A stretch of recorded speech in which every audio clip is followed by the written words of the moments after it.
Day 39. Day 39 started off with me taking my regiments and going on a 2 mile walk in my neighborhood. I came back home, got myself together, looking all nice and cute. And then I was telling my son that the plumber is going to come and do something to the hot water heater, like drain it or whatever they do. So the stuff in the shed needed to be moved so that the plumber could get to it. And the plumber is coming next week. So I'm asking him, what day you off? I'm off today.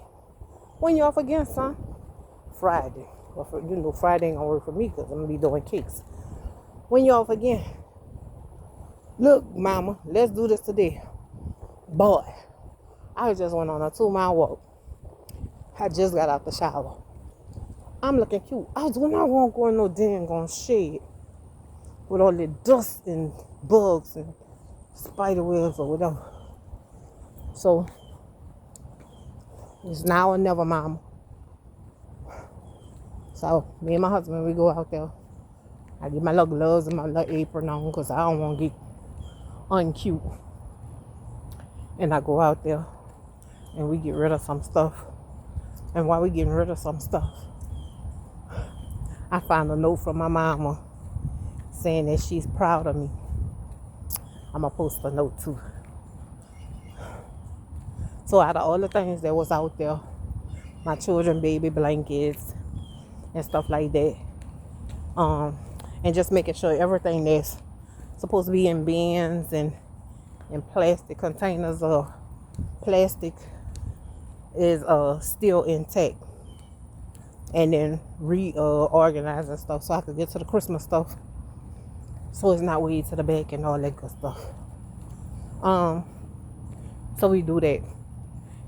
Take us 2 hours, but on top of that, there's so much old paperwork in there that I needed to burn the old paperwork. And that's why I found my mom a little post-it note saying that she was proud of me. And the date is, I don't remember the date, but the year is 2014. Yeah, who knew in 2014 how much that note would mean to me in 2025? But it made my day. But I was burning a lot of the old stuff because they have social security numbers and stuff like that on it. Edward old check stubs. And if you know Edward haven't worked since 2014. I even seen a paper from his last job saying when his long-term disability was going to end. And it ended August the 31st, 2013. So that's how long my husband has been out of work or unable to work. Or did it say 14? I know, yeah, it's 13. 14 is where it really just got hold. So when I be saying he hasn't worked since 2014, it's because after that job, I think he tried to do temp service jobs. And the people will call me from the temp service job having to come and pick him up because he would take sick at the jobs. And it just wasn't one that it was like that. It was a couple of them. So sometimes he could work like 3 or 4 days or whatever. And then it'd be like, come pick him up. He took sick. Or sometimes it'd be out of town and they gotta wait till he come back. And he took sick. And it could just be him handing people stuff. I know one of them was insulation. And they was spraying a foam or something under people's houses to keep their houses warm. And all he had to do was pass the stuff to the guy who was under the house. So he didn't have to go under the house. Couldn't do that. Passed out. And the time of the year was like it is right now, where it's not super hot. So that wasn't a factor either, like September-ish. And then another one he used to work for, I want to say mayonnaise. Well, I know that they did a lot of gardening stuff. They did landscape. So they would be planting flowers for, I know he planted flowers for the Popeyes that sit off of I-10 and I don't know if that's Burnside, Gonzales, but I know it's the exit that you get off to go to Hunts. And there's a McDonald's on one side by I-10, and there's a Popeyes across the street from it, and that Popeyes was brand new. And he was like, we planted those flowers. So he was in charge of planting flowers, palm trees and stuff like that. Then I get a phone call that he couldn't do it anymore. And they told me to come and get him. So that has been the path that we've been on for a little minute. But anyway, I was burning up all those papers and just took it down memory lane because some of them said 2008. Now remember, these are papers that was supposed to burn up because there was too many to shred. We would have burnt the shredder out. So he was supposed to do this because I asked my son, I said, didn't I tell you to burn these papers? He said, I burned the papers you gave me. So the other papers was from Edward. Because obviously in 2008, I wouldn't have been asking my little son, what that is, almost 10 years ago, 9 years ago, to be burning no papers. No, indeed. Because he would have been about 10 or something like that. So yeah, that's on Edward. Not doing what he was supposed to be doing. But anyway, was on the phone with one of my friends yesterday who started her fast. She started her fast.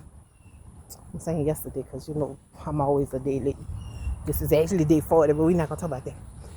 Who started her fast on day 39, on my 39th day. So she started on day 1. And she was saying that she had a headache.